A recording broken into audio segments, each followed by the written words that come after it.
Happy Friday. Super excited to be with you. Okay, let me set this up a little different. Let me raise you up a little bit. Okay. Feels much better. All right. Hi. So today's Friday. Super excited. It's Jazz Fest weekend. All right. Here we go. All right. So if you're joining me and you want to say hello, let me know who I'm talking to. That would be amazing. If you're going to join afterward, and catch the replay, leave me a message so that I know that you watched and maybe we can interact if you have any questions or thoughts. I'd love to hear from you. I'm going to put you up on my phone so that I know who's joining me. So give me 1 second while we wait for our friends to join us. Let's see.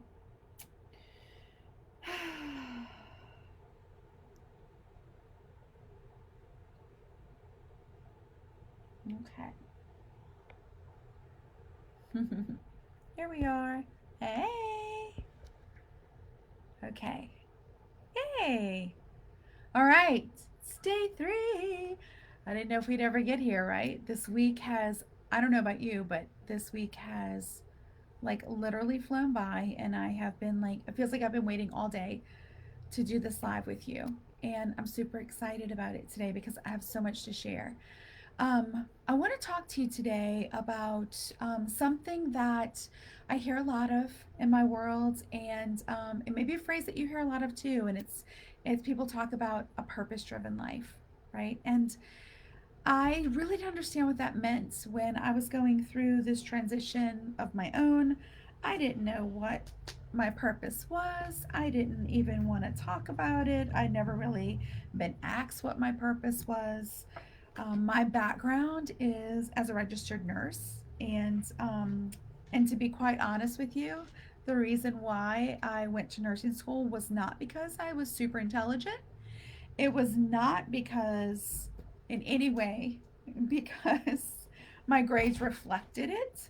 I was not a great student. Um, it wasn't even a passion of mine. I didn't have any need or calling or feeling to want to be a nurse ever in my entire life because, quite honestly, I didn't think that it was possible. And it was, and even more honestly, it never even came up as an option, to be truthful. I mean, I never even gave it 1 second of thought growing up, right? We always ask our kids, like, what do you want to be? What do you want to do? I had no idea. I went to school to cut hair. That was a passion of mine, and it fizzled out. It really wasn't what I expected. When I got out of school, I was like, I don't want to touch people's hair that I don't know, right? It was kind of weird, but that wasn't a thing for me. And then I moved on to always trying different ways of it was really just working, honestly. I worked in a men's shoe store that showed like that sold these exclusive super expensive shoes, and I actually loved that job. But it was just, I didn't know what I was doing. I didn't know where I was going. I literally had no strong foundation in my education, and I don't know if you can relate with this. If you can, let me know so I don't feel like I'm alone. But I really struggled with what was the next step for me, and then I was 19 years old, and I found myself to be pregnant with my first daughter, Lauren, and I was not married, and I was clueless. I was like, what the hell am I doing with myself? And that was my huge wake up call. And that made me realize that I'm just living a life, and that there's more to life than I've been living, and that I had not been showing up in my life until 19. I had no direction. I did not have anyone pushing me. I didn't have anything that I needed in my life. And so I had to create that on my own. So I had to push myself to the next level to figure out what the hell it was that I was going to do to take care of a brand new baby. And so I went to school, and I started college, had to take remedial classes, and I had to get my ass in gear. And I did all this, and by the time my daughter was 4, I graduated from nursing school as a registered nurse and pushed myself through it and went through all of the things that you can possibly imagine that was not fun when my friends were in college and they were having a great time. And thank God for that social media did not exist, because I would have had serious FOMO. And I don't know that I would have made it through nursing school, because I would have been wanting to do what they were doing instead. But I had a big responsibility. And so I had to grow up really, really fast at that young age. And so I had Lauren in August, and I turned 20 in October. And so yeah, it was pretty powerful and impactful. So I had no idea what a purpose driven life was, or what my purpose was ever growing up. And so one of the things that I talk about with my daughters right now, who are 33 and going to be 25 and going to be 26 and going to be 34, going to be 26. It's crazy. And going to be 16. And I talk to them all the time, my 3 girls, about, what you're doing right now, even at your age. It's it's it's gonna change. You're gonna grow. You're gonna evolve. It's not. Trust me when I say, what you're doing right now is not gonna stay the same. And my middle daughter's learning that now. She just left a big profession of hers, and she's as a college basketball coach, and now she's moving into a different direction. And I know that this has been really hard for her, but I'm really proud of the way that she has been reared to know that we may not always know what we want to do, right? But we know that we have something deep inside of us that's calling us. And that leads us to the next step, right? So if you can relate with this, let me know. I'd love to hear your insights as well. But what I want to talk to you about is this whole idea of a purpose driven life and what that really means.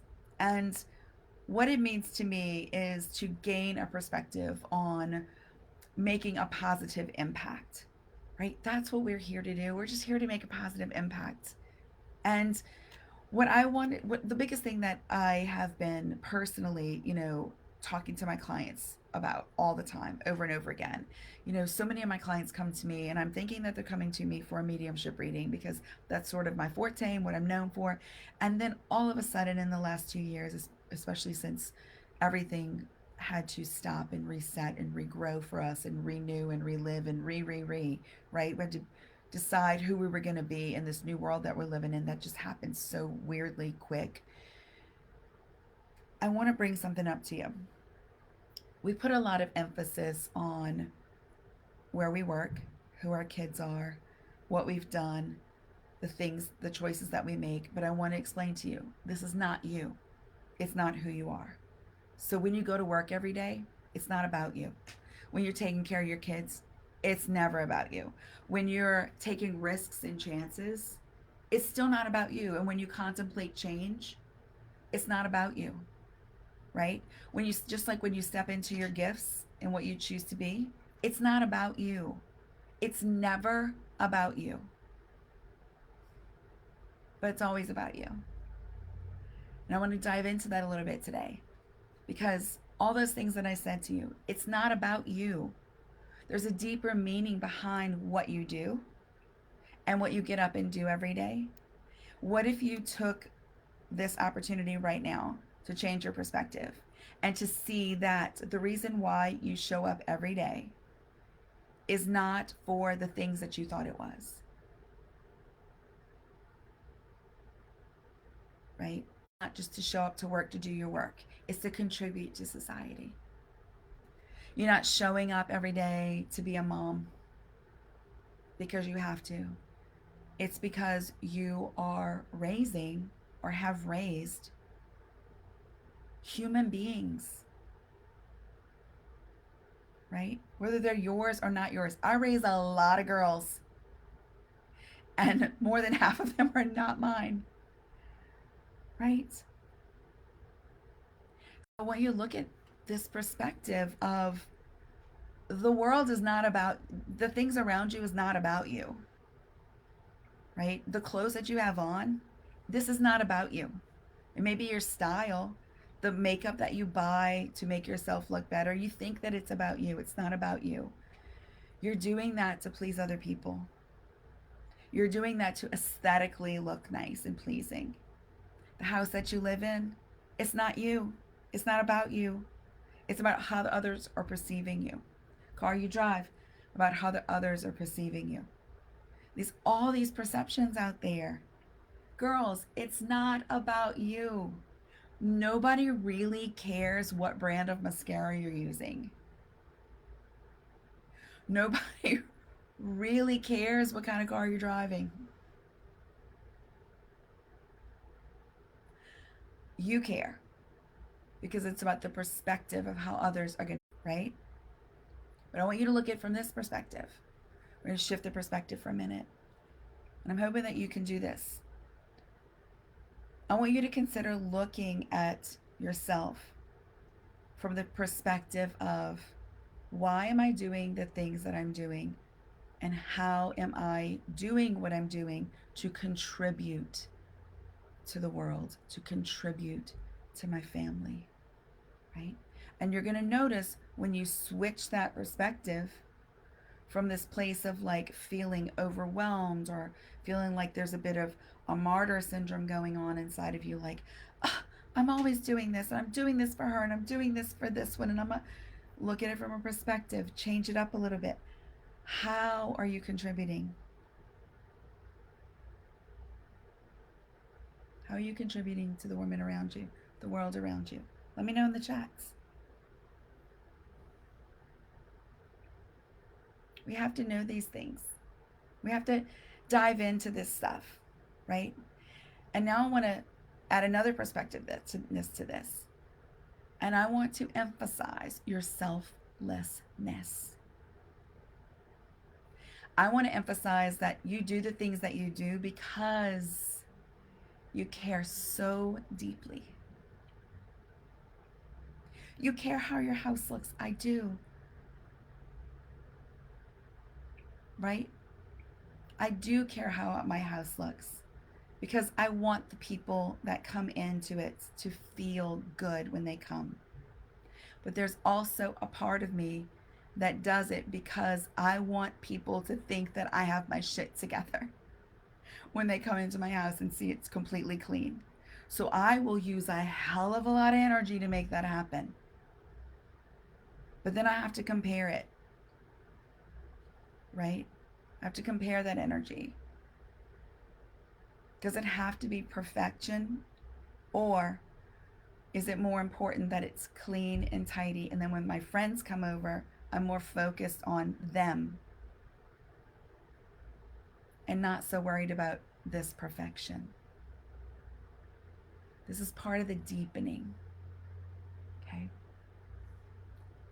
When we move into that, I also want to ask you this question, like, what are some of the things that you've done for yourself? Talking about, going shopping and buying something new. Like, what are some things that you've done for yourself lately that have really brought you energy?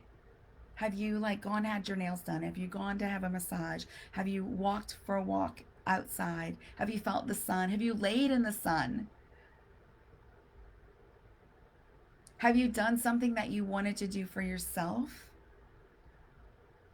Like, there are silly things that I like to do for myself, right? I like to just wake up before everybody in the morning.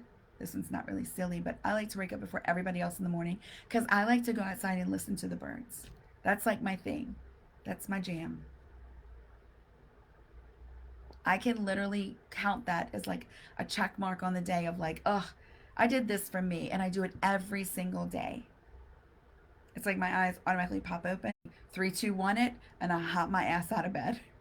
Because if I don't, 3, 2, 1, pop out, like Mel Robbins teaches, my ass is not getting out, right? So I've got to take the first step and do that, and then move into what it is that I want to do. Okay? So I know also that there are a lot of choices that we're trying to make right now in this crazy world. But I want you to ask yourself, what are the choices that you're making for yourself right now? What are some good choices? Are you using your intuition when it's time to take risks? Like, what is that? What is intuition? Are we using it when it's time to like do something really scary or something that we don't want to do, that we know we have to take a risk to do? Are you using your intuition to decide if you're going to take that risk? Or are you using fear and self-doubt? Because sometimes we use fear and self-doubt to move us to the next place, right? But we have to stop doing that. We have to start using our internal compass to make these amazing big steps. Because when we do something knowing that it's right for us, it's so much more impactful than doing something that we know we should do. So, what are the shoulds? What are the coulds? A should, doing what you have to do. A could is an infinite, right? It's using your intuition and using your imagination of the could. And it's stepping into that role. So going back to when I was 19 years old and found myself pregnant and didn't know what to do because I wasn't married, I had a choice. I could step into the fear of the unknown and live in that fear, or I can step into the into the possibilities of the could and live into that space. So it's the should, because see, I should have been fearful. I was alone. Her father was a shit show, right? So I was by myself. I had to make a choice. Do I do all the things that I could have done? I could have married him. I could have lived on welfare. I could have worked a menial job, something that menial meaning something that I did not want to do. I could have moved into this place of being like super fearful of like what's going to come next. I could have made really bad choices. But instead, I looked at it and I don't know why. To be honest with you, at the time, I had no idea what I was doing, but I knew something. And I knew that there was something inside of me that was buried so deep that came to the surface. And for a long time, I'm like, what is this? But it was literally like when I became pregnant at 19 is when I literally was birthed. Because I felt this potential inside of me that was like, you don't have to settle. And you don't have to stay in this shit show. And there are so many possibilities for you. And I'm like, what possibilities? I mean, like, I don't even know I don't even think I took the ACT. Like, I had no future that involved using any brain cells. Like, I hated high school. So I'm like, what could I possibly do? And then a friend came up to me and she was a little older than me. And I was like, what are you doing? And she's like, I just started nursing school. And I was like, what? Really? And she's like, oh my gosh, it's the most amazing thing. And she's telling me all the details about the prerequisites and she's going into nursing school and she loved the nursing school and all this stuff. And I was like, seriously? And I thought for a second, I could do that. I could do that. And then I was like, brought it to the people around me. They were like, yeah, how are you going to do that? Like, how are you going to do that? Like, you're the least likely to succeed in high school. And I don't know. I was just something inside of me. There was a voice, but it was a feeling. No, I can do this. And so I did. And you can call it, my friend Betsy would call it manifesting. But I was just like, I can do this. I know that I can do this because I know that there's something more for me, that there's more potential. There's more growth to be had inside of me. I knew this.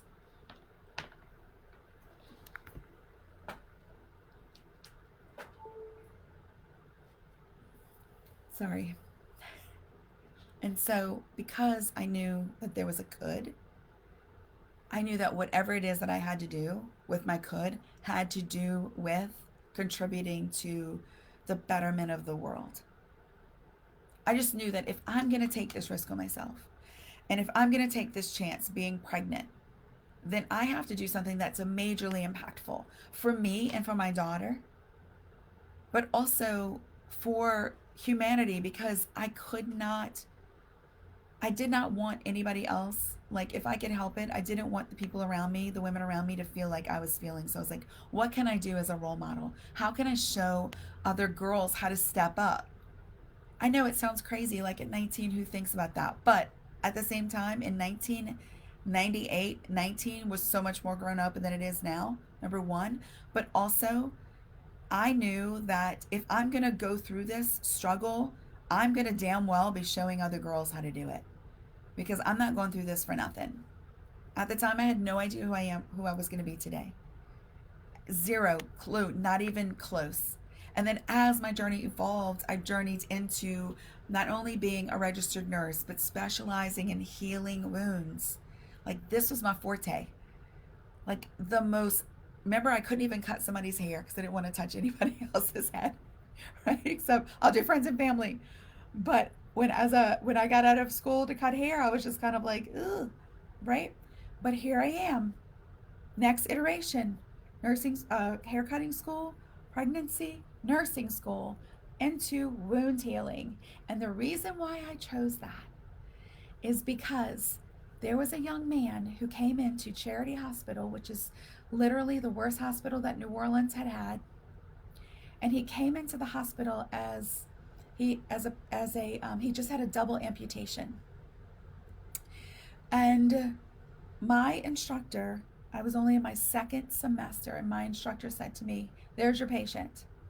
And he was behind a glass box where all the other patients at Charities and a ward, so they're just boop, boop, boop next to each other. So we're like in ICU, and you're like next to each other. You're not in a ward. You're in a ward. You're not in your special little place. He was in a special place. He was in the glass box. And I was so petrified to go into the glass box because that meant serious shit. And she's like, "That's your patient, and this is who you're going to be with, and he's going to be with you for the entire semester." And I thought, what? And that relationship was the most profound relationship. And I know now that Spirit brought him into my life because I had to understand the depth of human suffering, and I had to understand my depths, and I had to face many fears. And I had to be the one to tell this young man who was not very many years older than me, who was getting ready to get married, and was getting ready to bring a stepson into his life. I had to be the one to tell him that the pain that he was feeling in his lower limbs didn't exist, because he didn't have lower limbs. He was having phantom pain. That moment changed my life, literally, because it made me stand up and be a big girl in a hell of a lot of ways. But to be honest with you, that was just one moment that Spirit put me in a situation that I had to really be a ginormous version of myself. And I'm talking to you about this to you today because I want you to understand the impact that you're having on other people's lives. And you may not know it, but you going into work every day, it's not about you. It's about the people that you're sitting around with.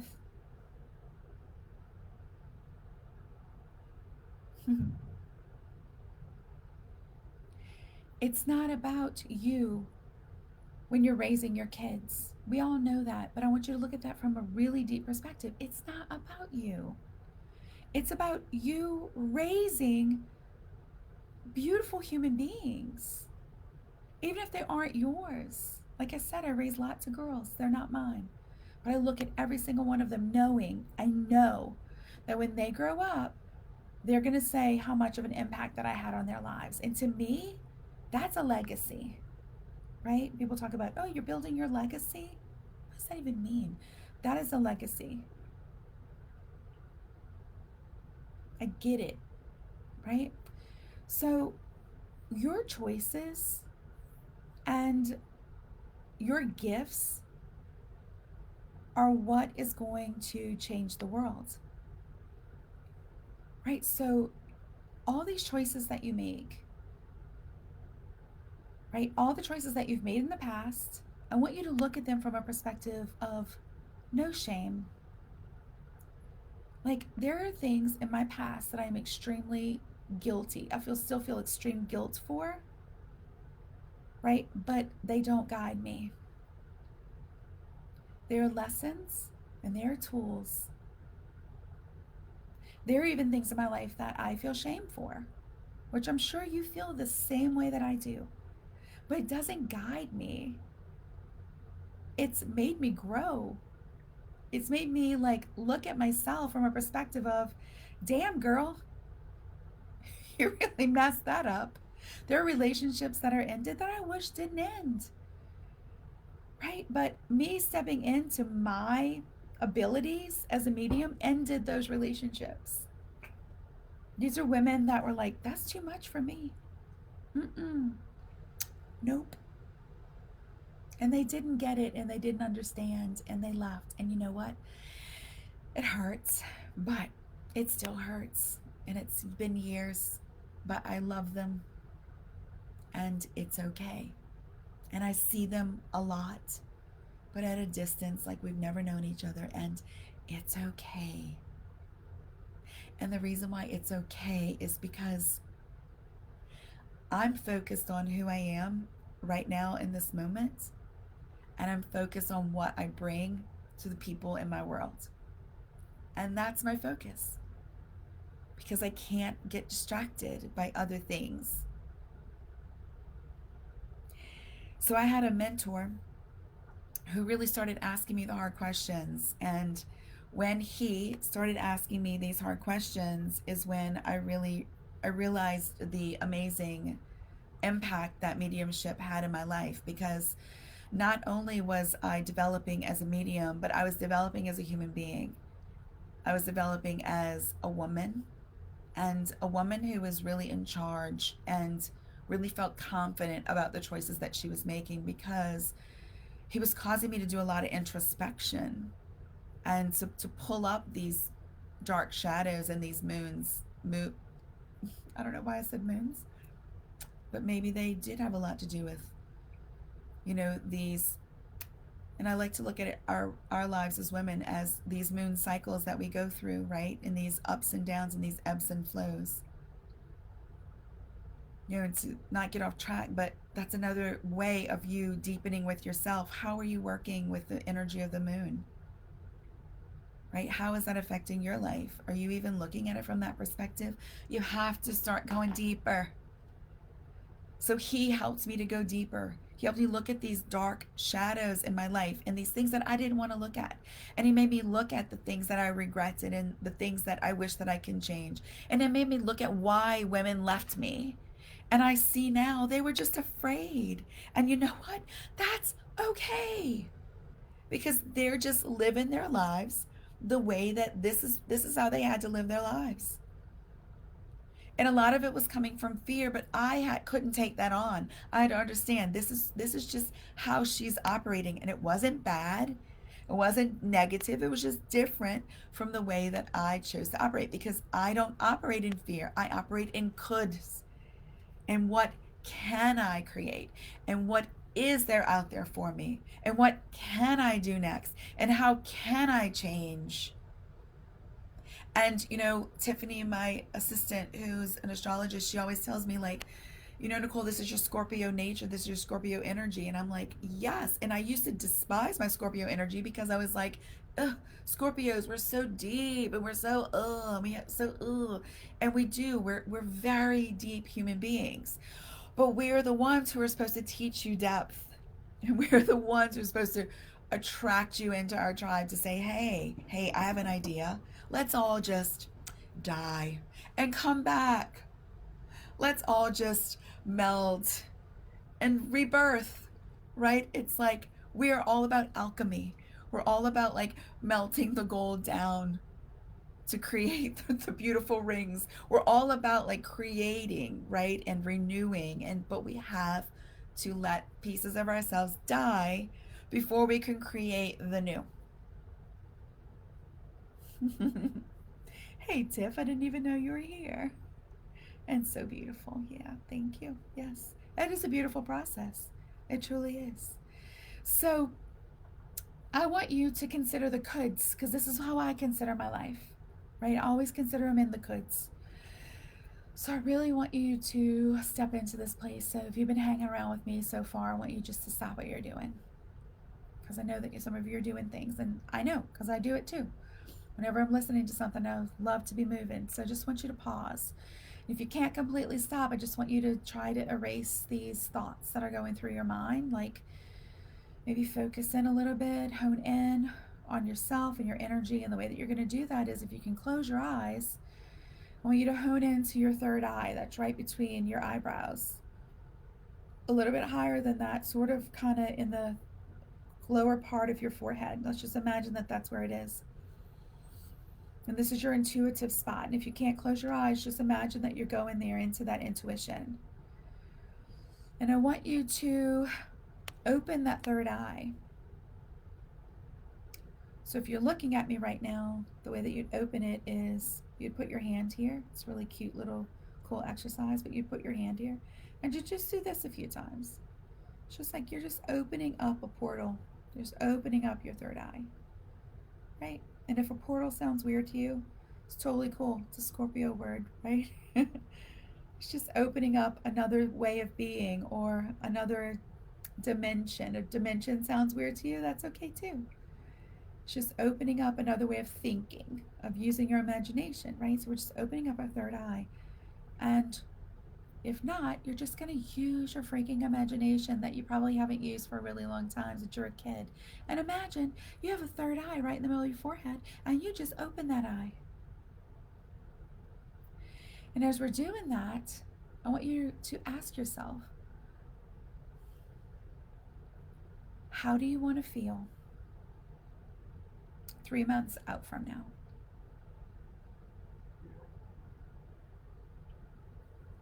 How do you want to feel 4 months out from now? What are you longing for?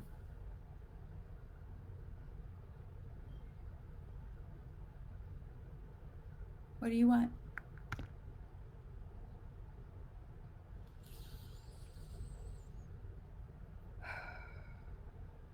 Are you ready for transformation? Because that's what we're here to do.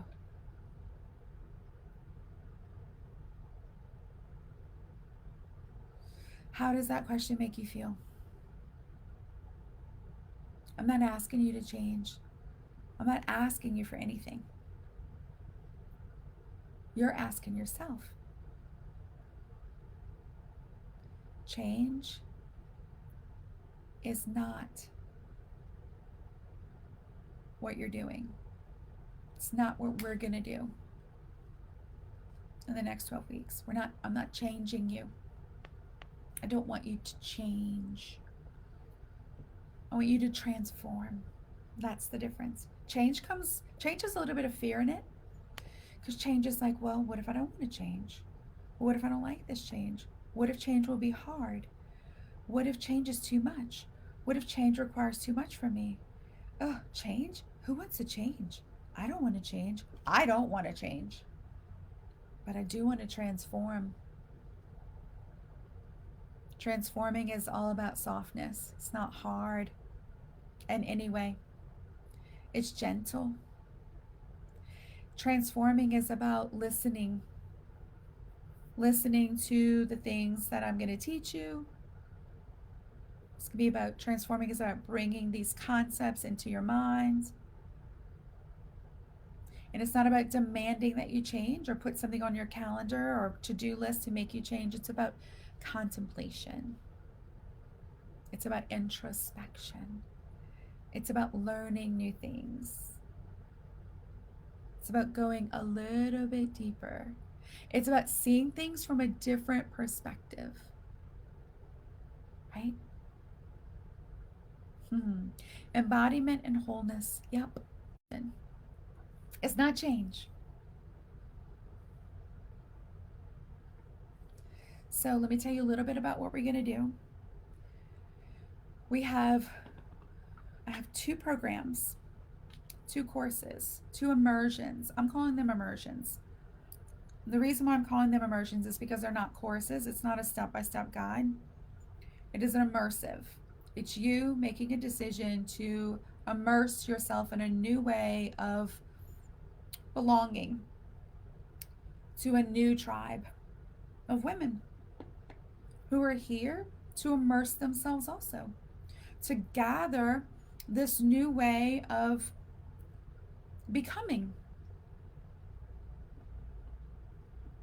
Hmm. Tiff, you'll have to write down what that word is that you like. It's a new way of having self respect. It's a new way of mirroring. When you work with women in a group setting, it's the most amazing thing. I know some of you are really hesitant about it, but it truly is absolutely terrifying and beautiful at the same time because it requires a little bit of vulnerability, only in that you're showing up. You don't have to say anything. The vulnerability immersion, yeah. The vulnerability comes in you showing up. Okay, that's it. So this is what it takes. It just takes you stepping into that space. And group work is scary because you're going to find mirrors of yourself. And mirrors suck, to be honest. Most mirrors suck because what we tend to do as women is we pick apart ourselves. And so we are programmed to pick apart each other. And so when a mirror comes to you, so when another woman comes to you, what you're doing is you're going, what's she wearing? Oh, I like that. I like that eyeliner. Those are cool glasses. Okay, now let me hear what she's saying. So you just taking in your visual of her. Now let me hear what she's saying. Ooh, I don't like what she's saying. Oh, gosh, she's so whiny. Or, ooh, I don't like she talks too much. Or, ooh, she's sharing too much. Well, guess what, sister? That's a fucking mirror. It's a mirror. How are you not sharing? Or do you share too much? What are you afraid of? Why are you not able to be vulnerable? Right? And that, my love, is how you grow. And that is how you transform. You don't change, you transform. Because pretty soon, what you're going to start seeing with the women that are in your group is you're going to see that you have just developed so much empathy and compassion, and you want her to succeed. And the mirror that's going to come back to you is empathy and compassion and the desire for you to succeed. This is the beauty of group work.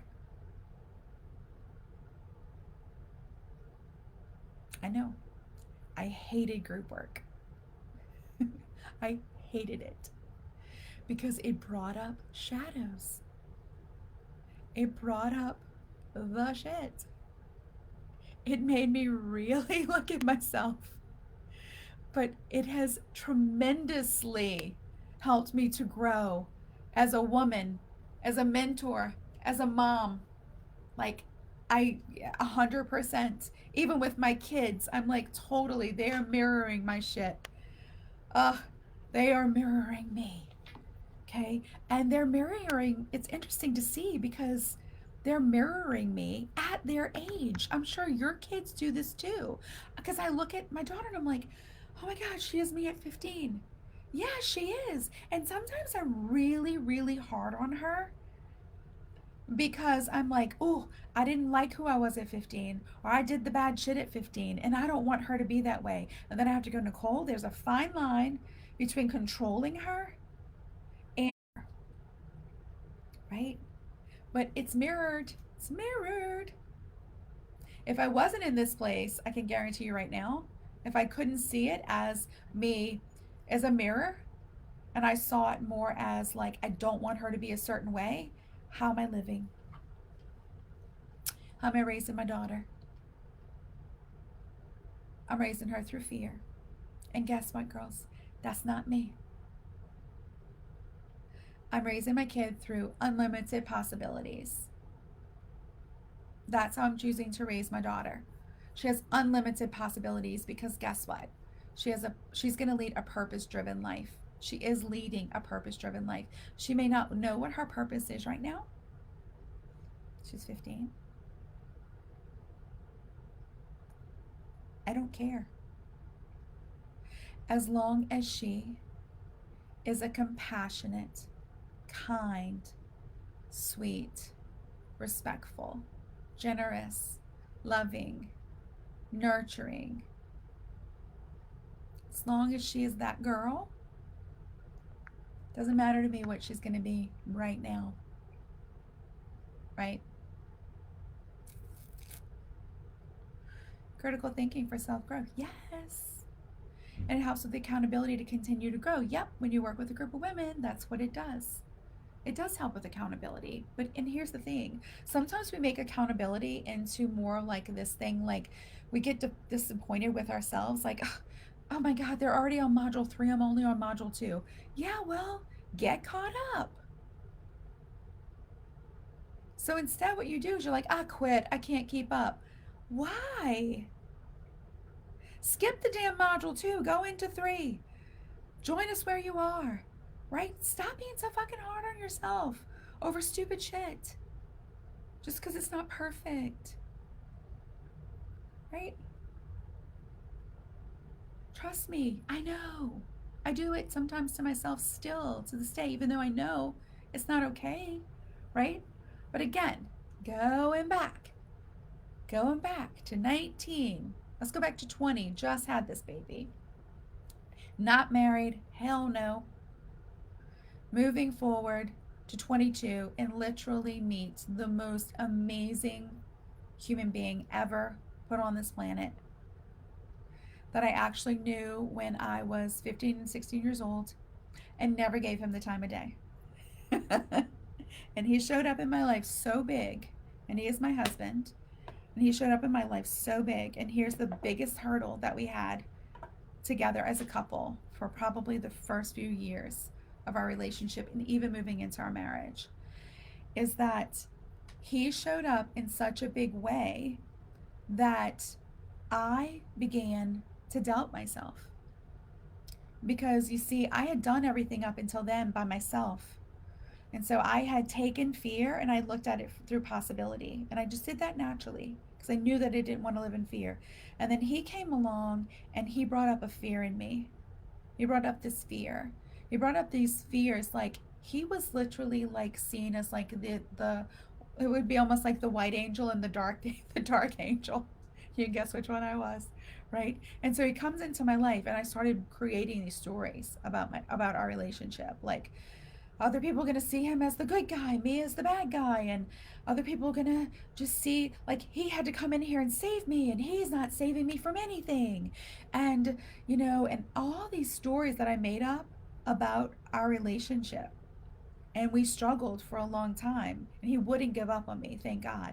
But we struggled for a long time because he brought up insecurities about me that I literally was like, I can do this on my own. I don't need you. And I'm like, hold on, sister. Because guess what? I brought out insecurities in him.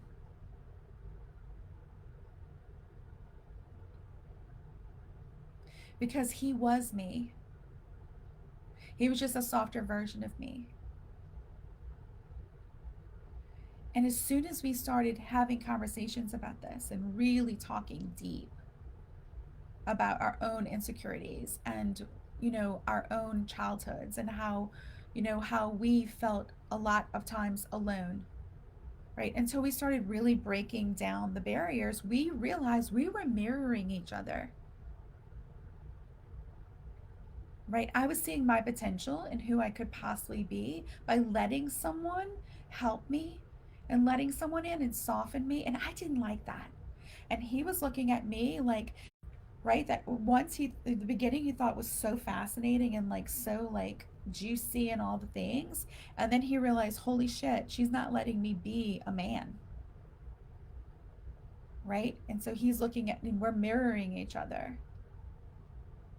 And I'm sure that you do this with your own spouse. But just think if you had the capability to start speaking a different language. Just think if you, and it's not like, oh, Spirit said, that's not the message that I'm trying to give you. But it's looking at things through a different lens, through a lens of no longer living in fear, living in more of possibilities, looking through the lens of, hey, how are we contributing to our family as a couple dynamic together?